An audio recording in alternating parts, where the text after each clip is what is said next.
I guess we were all supposed to still stand. We all supposed to still stand? I guess so.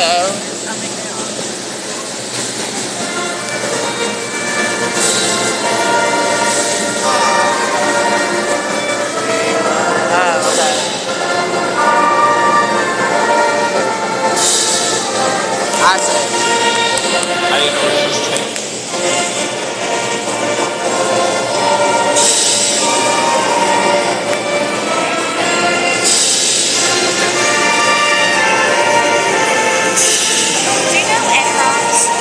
Sounds familiar. Sounds familiar. It's my son-in-law. Okay. I think, yeah, I do. Hey. Yeah, you look familiar. I do know Ed. I do know Ed. Told you. Ed, wow.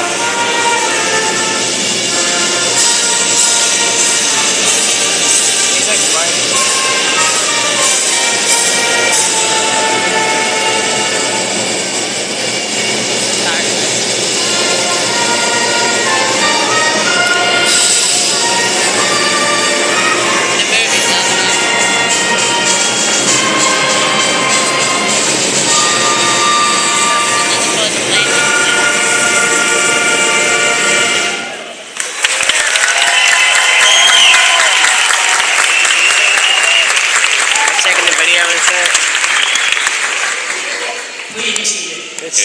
This is what I wanted. This is what I wanted. Good evening, faculty, administration, school board members, parents, family, and of course the class of 2014. High school has been such a great experience for me, and I'm sure for many of you as well. High school has taught us how to open our minds and to let in new ideas. It taught us how to be genuine people who are better the world. And most importantly, it taught us that setting goals and having dreams is what will lead you to a bright and successful future.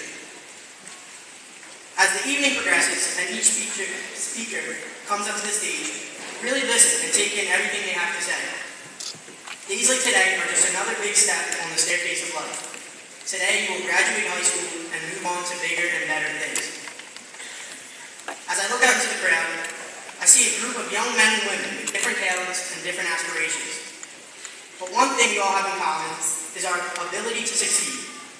We have all shaped each other, and we will forever be bound together as Interburo High School's class of 2014. Although most of us are going our separate ways, remember what Interburo has given to you. Finally, I would like to conclude by asking the graduating class to take a moment right now and to close your eyes. I want you to think of all the great times you've had here at Interburo, from freshman to senior year.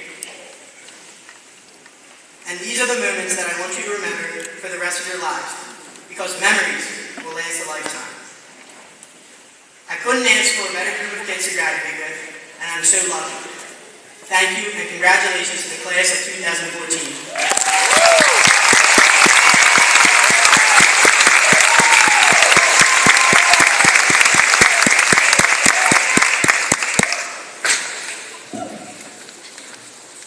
Good evening, administrators, school board members, teachers, families, and the class of 2014. I'm Jacqueline Bors, and it is an honor to give this year's salutatory address, even though the stress of writing a speech may have taken a few years off of my life. I entered high school expecting what movies portray, a clique-filled atmosphere full of drama. What I found was something more out of High School Musical rather than Mean Girls. There was a welcoming environment where everyone encouraged involvement in student activities, to the point where they were called co-curriculars to stress the importance of getting involved in academic success. Such a small high school means that everyone needs to do everything for it to get done, with no room for standard cliques. Academic, musical, and athletic activities hold many of the same students, and the marching band can even claim the homecoming queen. There is a strong sense of community in an atmosphere where popularity is actually based on personality.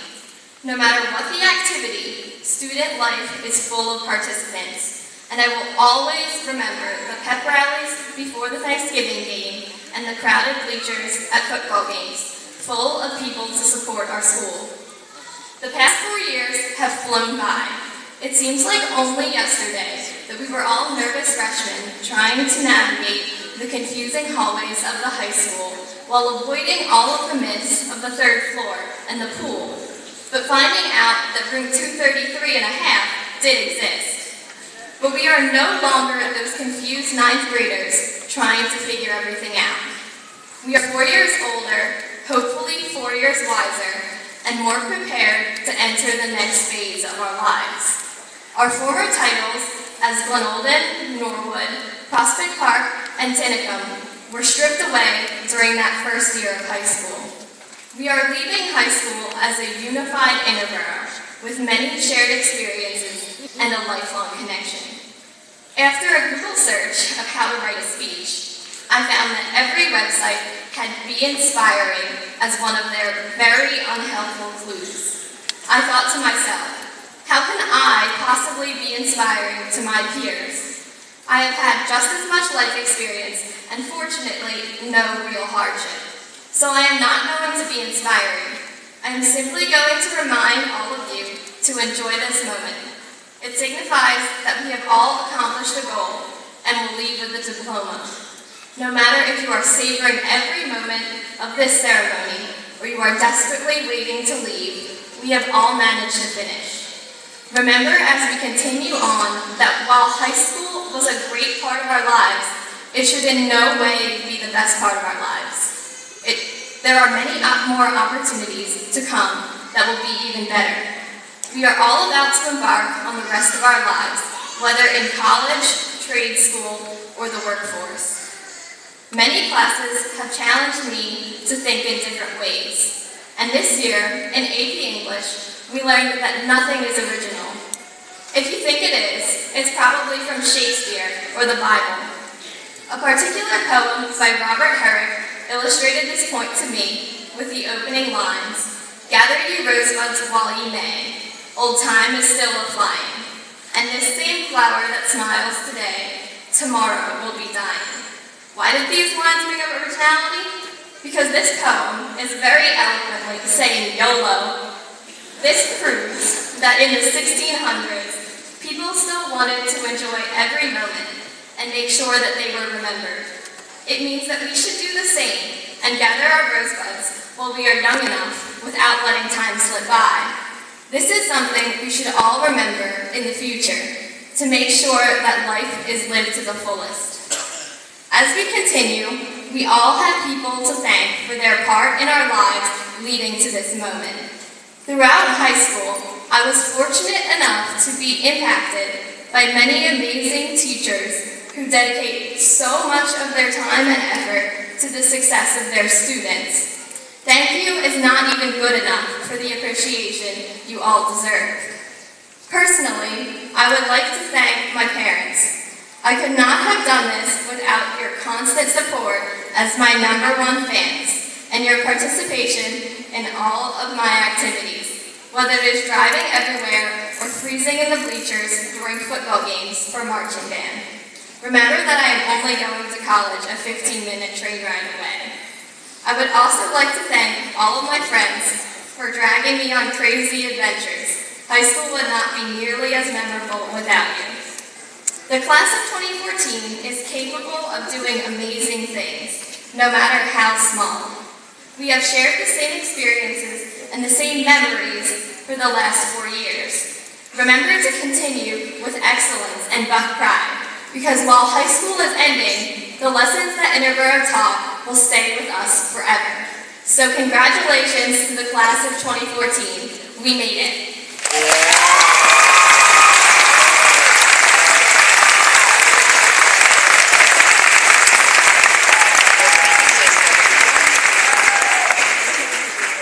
Speech. Good evening, families, friends, teachers, administrators, honored guests, and my fellow classmates. My name is Erin Chemlock, and it is truly an honor for me to be giving this year's valedictory address to my class of 2014. As I sat trying to think of how to start off my speech last week, I must admit I was at a loss for words. How could I be expected to sum up the 4 years of my high school experience and speak for my 270 classmates in only a few minutes? Well, I managed to come up with a few words that I think accurately depict our lives until this point. Tonight hallmarks the end of one chapter in the novel of our lives and turns the page to a new one. This is not the end of the best days of our lives. It is only the beginning of a life we have yet to live. And I am fully confident that all of you have the necessary skills to thrive and attain success in the real world. It is truly an honor for me to be able to deliver some of the last remarks you will hear as students of Interburo High School. This year was one filled with lasts, peppered with bits of firsts as well. The last time we sat at a Friday night football game, half frozen and begging to leave, but secretly wishing that it would go to overtime so we would have just a few more minutes to make a couple extra memories. The last time we would stand at a pep rally and watch the freshmen hopelessly try to rip down the seniors' poster. I mean, let's face it, the kids never stood a chance. The last time Mr. Mobley would lead us in the Bucks chant, the gymnasium practically roaring with excellence and Buck pride. The last time we would see co-stands chasing down some Stuco kid in the hall because he or she didn't show up to a meeting. The last time we would stand around the cafeteria listening to bad music and dancing in our socks. And the last time we would sit in the classrooms we had come to know as a second home. As for most of us, we spend almost as much time at school as we do at home. But let's not forget the many firsts the senior class got to experience this year. The first time we visited the guidance office to start the college search. The first time we got to vote for homecoming court and senior superlatives. The first time we received an acceptance letter in the mail. And the first time that we realized all good things must eventually come to an end. We have learned so much over this past year, and the lessons we have learned will remain with us for the rest of our lives. As we neared the final days of our lives at Interburo, we began reminiscing about our overall high school experiences and shared our thoughts about what life would bring. It dawned on me with the many, "It was the best time of my life," responses that were shared, that this was just the point of high school. Our time spent here in this microcosm of the real world was meant to show us what life can be like, and has acted as a springboard for us to propel ourselves off into the future. Our accomplishments thus far have been minuscule compared to those I am confident my fellow classmates will achieve in years to come. Whether we have found success in being a member of the district champion football team, or perhaps being a lead in one of the best musicals Interburo High School has ever seen, or even just getting a good grade in the class you found exceedingly difficult, all these aspects of our high school careers have prepared us for the next chapter in our lives. As our AP government teacher, Mr. Bill Soroka, had us go around the classroom on the last day of school, sharing our plans for college and our career aspirations, it instilled in me further this confidence that we are ready for the world and the world is ready for us. I am proud to know that the future starts with the individuals seated before you, and I can assure you the world is in good hands. Some of the greatest advice I have received over the past several years that I wish to pass on to you is the importance of appreciation. Show your appreciation to those who have shown you kindness, and pass along that kindness to others. I would like to take this opportunity to thank all those in the audience for your attendance at this monumental occasion in our lives. It is the support you have given us over the past 18 years that has led to this moment. We cannot take full responsibility for accomplishments up to this point, as you have all played major roles in the development of our character and have inspired us to continue on the path to greatness. I speak on behalf of the entire class and thank every teacher we have ever had, as well as our administrative team for their dedication to creating one of the greatest high school experiences possible. To my second grade teacher, Mrs. Connell, thank you for showing me the difference one person can make in another's life. Your presence here tonight has proven that an educator develops more than just a working relationship with his or her students. He or she develops a friendship with their students that can last a lifetime. I would also like to thank my parents for all the love and support they have given me over the past 18 years. To my father, you exemplified the qualities of strength and optimism when it came to facing the myriad of health issues we had over the past several years. To my mother, you serve as both my role model and my best friend, and I am so proud of every circumstance you have overcome over the past 2 years. I love you both dearly, and I cannot begin to thank you enough for everything you have done for me. I can only hope that I can continue to make you as proud of me as I am of both of you. In closing, to the class of 2014, I wish that I could offer some incredible words of wisdom for you to take with you on your journey through the rest of your lives. But the truth is, I can't. I can't tell you how to live your life, because in all honesty, I haven't figured out how to live my own. And it would be injustice to all of you to pretend that I knew what I was talking about. I'm still a kid, we're all still kids, and most of us don't have a clue what life is going to throw our way. We're all unique, and we all have separate paths to take. And for me to stand here and tell you which path is the right one for you would be a gross disservice. However, one thing I can tell you is this. Make mistakes. Take chances. Be uncomfortable. And most importantly, don't be afraid to find yourself. You might be pleasantly surprised by the person you may discover. Do not let the wishes of others compromise your happiness, and strive for perfection by your own definition of the word. The world is full of new possibilities and is ready for us to take it by storm. If last week's spontaneous beach bash in the hallway is any indication of what the class of 2014 has in store, let's just say I think the world is in for a very interesting ride. Whatever path you may take, just remember, once a buck, always a buck. Congratulations, class of 2014. We did it. Yeah.